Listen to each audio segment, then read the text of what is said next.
going on, YouTube? Saddle Tramp here, back again. This is the tail end of the other two videos. I just wanted to bullshit with you guys for a minute. Just a couple things to talk about. First, what I was talking about coming back to in the first video. I never came back to it.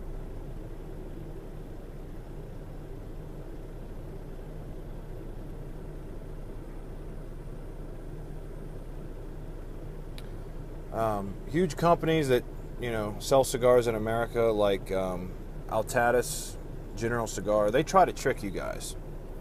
That's anybody, trick all of us really, not just, you guys. They try to trick us all. I've actually met people in cigar shops, multiple people, that actually think if you walk into your local shop and buy a La Gloria Cubana in there, they think, or like Partagas, they think those are Cuban cigars. They don't understand the embargo. They're not.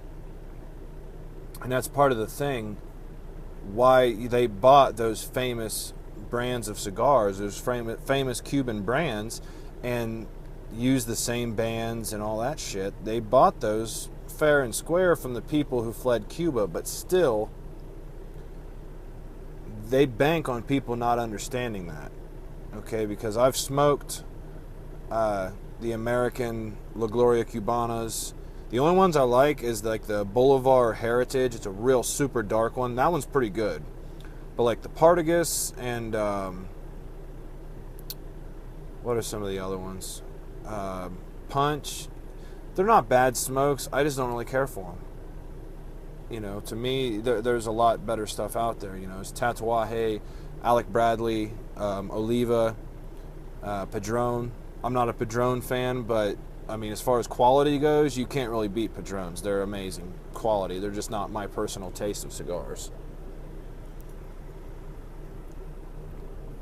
I know a guy back home. He only smokes Padrones. That's all he'll touch.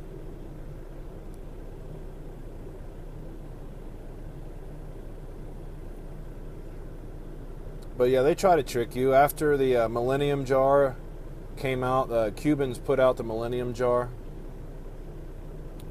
A couple years later, General Cigar put out a Monte Cristo jar. If you look online at a price of American Monte Cristos and Cuban Monte Cristos are about the same price. They do that to trick people. They want your business, and if you think you're buying Cuban cigars, so be it. They don't give a shit. They just want your money.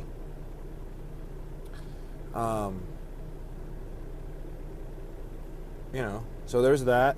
And now the whole thing back when I was talking about Cohiba and Trinidad. I'm not going to go into the whole story because I can't remember all the details and it's a long fucking story, but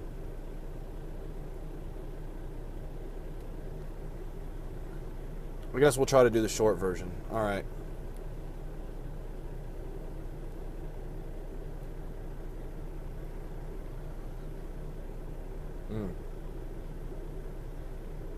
It's good. Was it worth what I paid for it?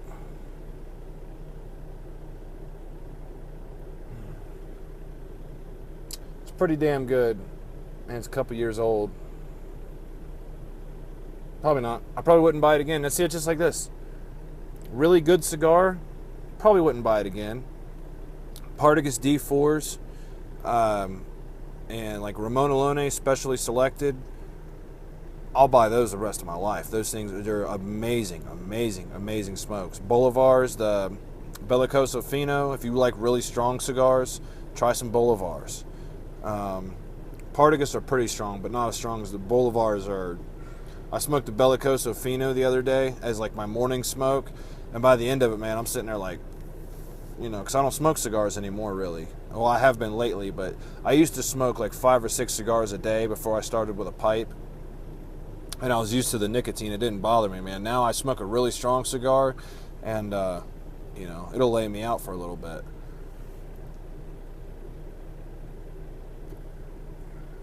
Okay, so enough of my bullshit.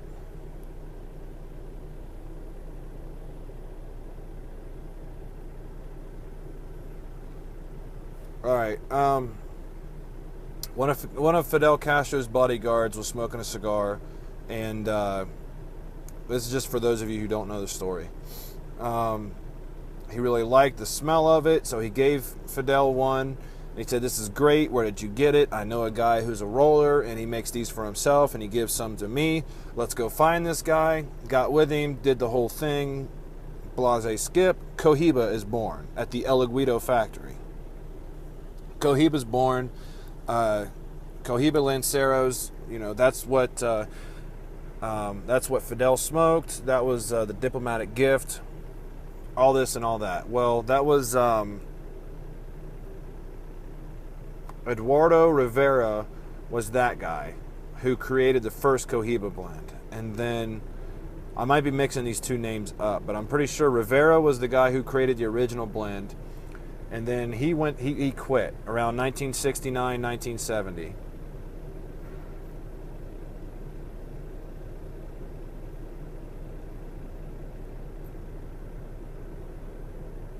Now, it's also the same time that Zeno Davidoff came into the picture. And at that time, they basically changed the Cohiba blend. They started using, and that was when Abelino Laura came in, and he started showing him this new way to make the new blend with a third barrel fermentation, which is why Cohibas have that distinctive sour kind of taste. Even other Cuban cigars, there's no cigar that tastes like a Cohiba, and that's why, that third fermentation. At the same time, at the same factory, El Aguido, Trinidad comes out, and it's not available to the public at first, just like Cohiba. It's a diplomatic gift, just like Cohiba. Now, Fidel came out in an interview and in his book and said that he didn't know anything about Trinidad. He was not familiar with it. Well, the CIA back in the 60s had a plot to kill Fidel by poisoning his cigar. So he would have reason to keep that a secret, that he was, what I believe is that Trinidad is the original Cohiba blend because it came out at the same time that they changed the blend of Cohiba. And that's what Fidel smoked.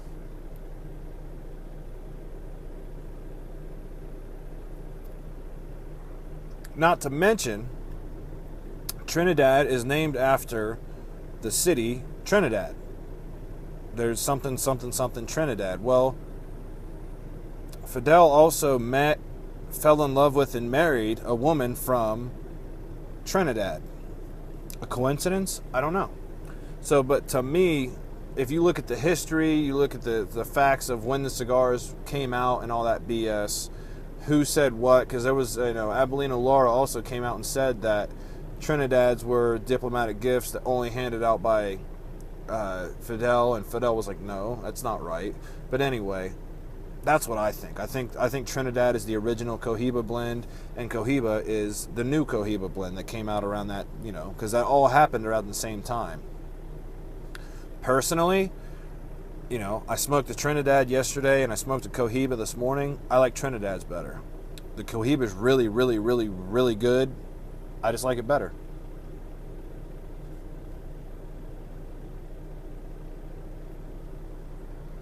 Is that important?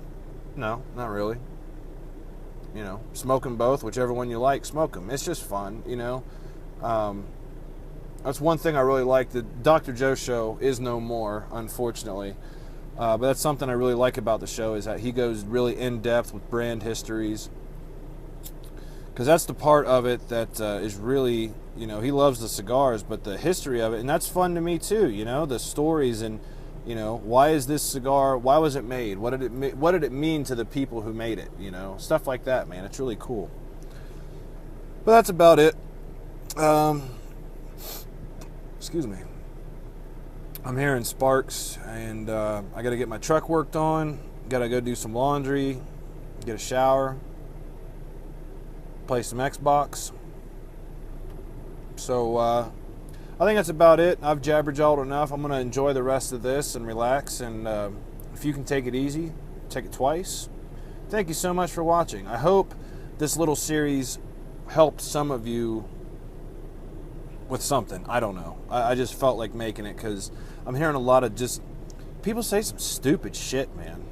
They really do. And just hearing all that, I'm like, look, I gotta, you know, for my friends, you guys, I had to set it straight for somebody. I wish everybody knew to see through the bullshit, but not everybody does. So hopefully we can get the message out there a little bit, and some of us will know. So we'll see y'all around. Take it easy. I'm back. I'll be making videos again, and we'll see y'all around.